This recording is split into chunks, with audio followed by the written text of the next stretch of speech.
All right, let's unpack something truly special today. Welcome to the Deep Dive. We're taking a fascinating journey, and our destination today, Morocco.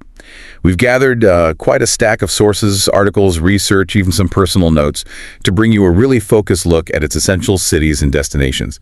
Our mission really is to cut through the noise, give you a shortcut to understanding what makes each of these vibrant places tick, what stories they tell, and maybe, just maybe, spark your next adventure. It's definitely more than just a list of places, isn't it? What really stands out is the sheer mosaic of experiences Morocco offers. Each city is like a distinct thread in the country's, rich tapestry, revealing different layers of history, culture, daily life. You'll find yourself not just learning facts, but really feeling the pulse of this incredible North African nation. That's a perfect way to put it, the pulse. And when we talk about pulse, we absolutely have to start with Marrakech. Our research really paints it as the bustling, vibrant heart of Morocco. It's an experience for, well, all the senses. What truly struck me in the sources was Jemaa El Fna Square.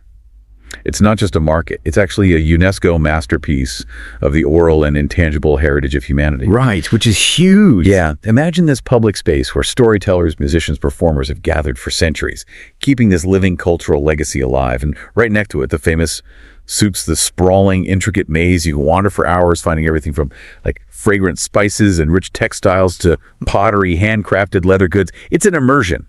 And that designation, masterpiece of oral and intangible heritage, that's crucial. It tells us Jemaa El Fna is so much more than a tourist spot. It's the enduring soul of Marrakech, really, a place where the city's ancient traditions, community, commerce, entertainment, they just continue to thrive, almost unchanged.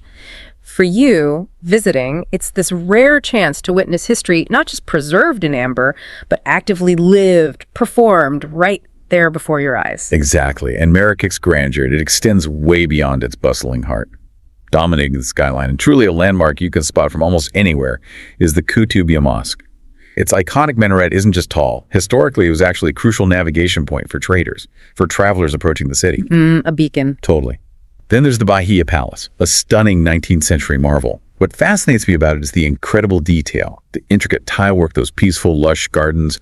It's just a showcase of Islamic and Andalusian architectural artistry. Beautiful stuff. And for a completely different kind of piece, there's the Majorelle Garden, once owned by Yves Saint Laurent, right? It's this tranquil oasis, exotic plants, and that really striking cobalt blue villa.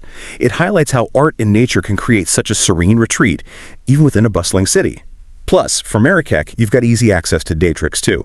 The majestic Atlas Mountains, the breathtaking Ouzoud waterfalls, and that ancient fortified village Ait Benedou. Lots to explore nearby. So moving from that vibrant energy of Marrakech, let's journey north to face a city that feels like stepping, well, directly into Morocco's past. This is Morocco's oldest imperial city, a place just steeped in tradition and heritage. Here's where it gets really interesting. When we talk about its historical significance, specifically Fais El Bali, the old Medina.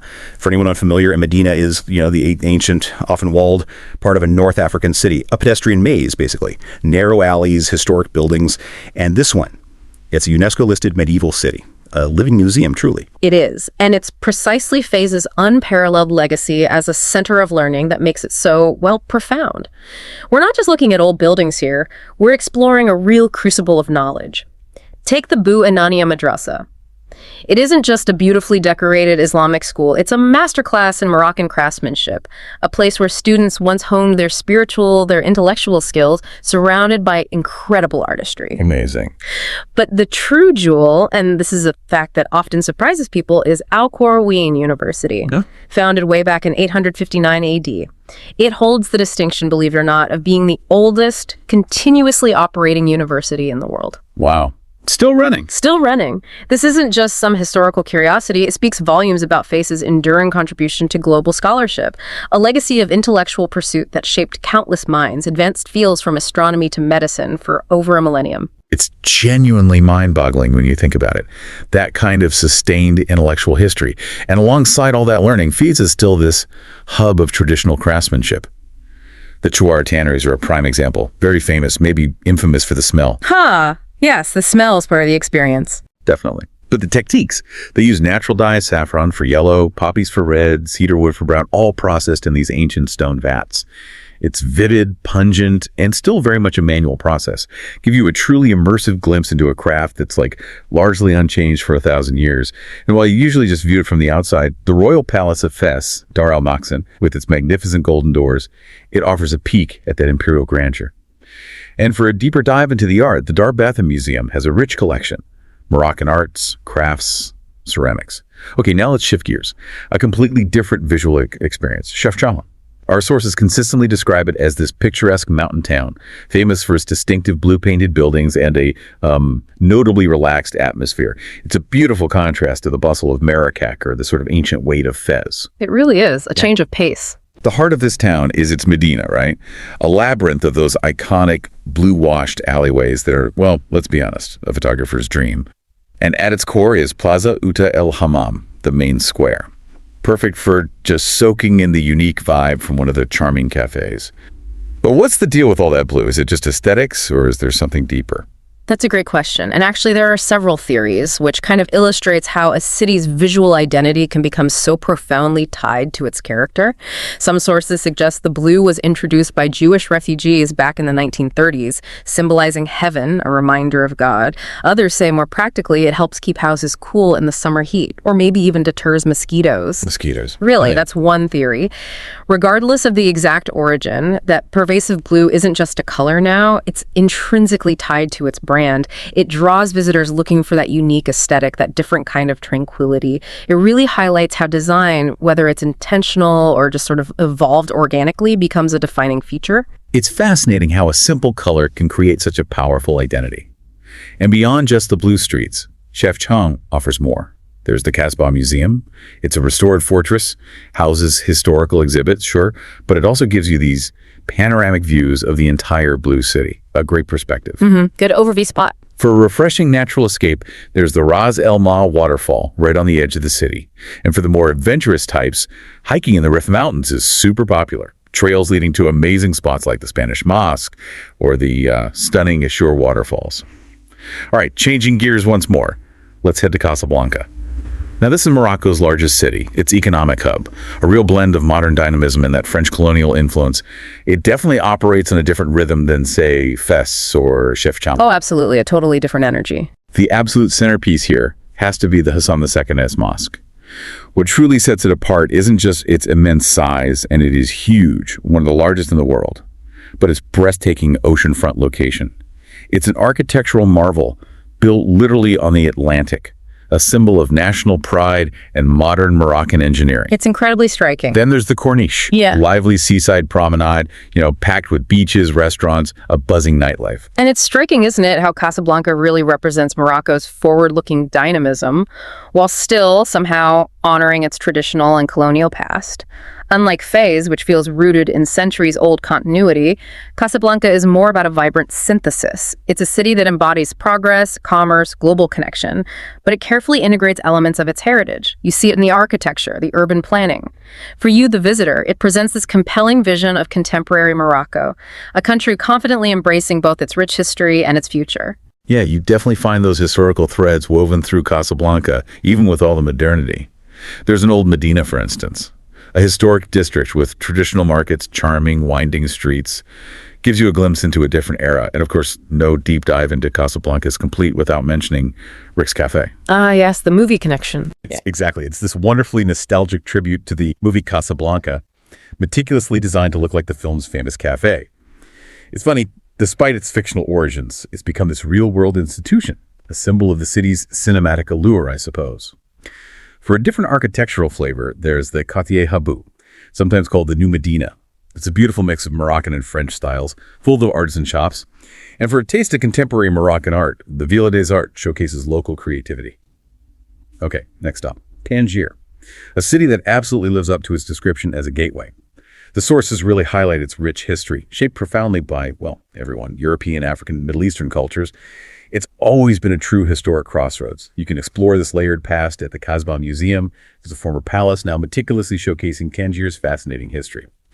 Of course, there's the vibrant Medina, a lively district buzzing with traditional markets, cozy local cafes, perfect for people watching, getting a feel for daily life. Tangier's unique geographical position being that literal gateway between continents. It hasn't just shaped its history, it created this distinctive multicultural identity. And what's fascinating here, it's not just about geography, it also imbued Tangier with a certain bohemian spirit. It was a real haven for artists, writers, expats in the mid-20th century. People like Paul Bowles, Jack Kerouac. They were drawn by its free-spirited atmosphere, that blend of influences. It makes it a truly unique mosaic of cultures, languages, ideas. That literary connection is such a great extra layer to its identity, isn't it? And the natural beauty around Tangier is equally compelling. You've got the Hercules Caves, these natural cave formations with incredible views over the Atlantic. Nearby is Cap Spartel, a truly scenic cape where the Atlantic literally meets the Mediterranean, a powerful symbolic meeting point of two vast oceans. You're quite a spot. In the city itself, the Gran Saco is this bustling square. It acts as a vital connection point between the old and new parts of Tangier. And for a piece of shared diplomatic history, there's the American Legation Museum, a historical site celebrating Morocco's long ties with the U.S. It was actually the first U.S. public property abroad. Little known fact. Right. Finally, let's unwind a bit. Head down the coast to Essaouira. This charming coastal town, according to our research, is known for its distinctly relaxed vibe. A thriving artistic scene, too, and those strong winds that have made it a magnet for surfers. It offers a wonderful counterpoint to the more intense cities we've discussed. Definitely a more laid-back feel. The Essaouira Medina itself is a UNESCO World Heritage Site, famous for its distinctive whitewashed buildings with bright blue shutters. A very picturesque look echoes some of Chefchaoun's charm, maybe, but with a definite coastal twist. For breathtaking ocean views, the Scala de la Ville is the place. A historic fort, ancient cannons still lining the walls, just majestically overlooking the vast Atlantic. It's incredibly interesting how natural elements, especially those powerful Atlantic winds you mentioned, don't just shape the landscape. They fundamentally define the culture and activities of a place. In Essaouira's case, these persistent winds haven't just shaped its role as a historic port, they've actively drawn specific communities, surfers, kiteboarders, and also this thriving community of artists. It creates this unique sort of laid-back atmosphere that's really distinct from any other Moroccan city we've looked at. It shows this profound organic interaction between the environment and human experience. It's that dynamic natural element that truly sets it apart, I think. And speaking of the ocean, Essaouira Beach is a fantastic spot, not just for windsurfing and kite surfing, but also for camel rides right along the shore. Bit touristy maybe, but fun. Always fun. The port of Essaouira is this lively fishing harbor, renowned for its incredibly fresh seafood. You basically know where you're going for dinner there. Straight off the boat. Yeah. Exactly. Moulay Hassan Square serves as a central gathering spot, surrounded by charming cafes, often has live music, and for a peaceful day trip just outside the city, there's Sidi Kau Iki, a lovely, serene beach village. So, wow. We've just journeyed through an incredible variety across Morocco, haven't we? From ancient medinas and spiritual centers to tranquil blue towns, modern economic hubs, and those windswept coastal escapes. We've just taken a truly incredible deep dive through Morocco's essential cities. It feels like quite the journey. From the ancient pulsating heart of Marrakech and the profound intellectual history of Fez, to the tranquil blue alleys of Chefchaouen, the modern pulse and economic dynamism of Casablanca, the historic multicultural crossroads of Tangier, and finally that relaxed coastal charm of Essaouira. Each city, as we've seen, offers such a distinct flavor, doesn't it? An unforgettable experience, painting this truly rich tapestry of an amazing country. It really does. And this whole journey, it highlights a profound question, I think. How does exploring such diverse places, each with its own layered history, its unique character, its specific traditions, how does that not just inform us about a country, but also broaden our own understanding? Our understanding of the world and just the sheer richness of human experience. It's about more than just the sights and attractions, isn't it? It's about the stories they whisper, the communities they embody, and the, countless different ways life can be lived across just one vibrant nation. Absolutely. It really makes you pause and think. With such a mosaic of destinations from ancient imperial cities to modern coastal hubs, which facet of Morocco truly captivates your imagination? Which city might you want to delve into even deeper? We sincerely hope this deep dive has sparked your curiosity and provided a rich, closer understanding of what makes Morocco so incredibly special and such a wonderfully diverse place to explore.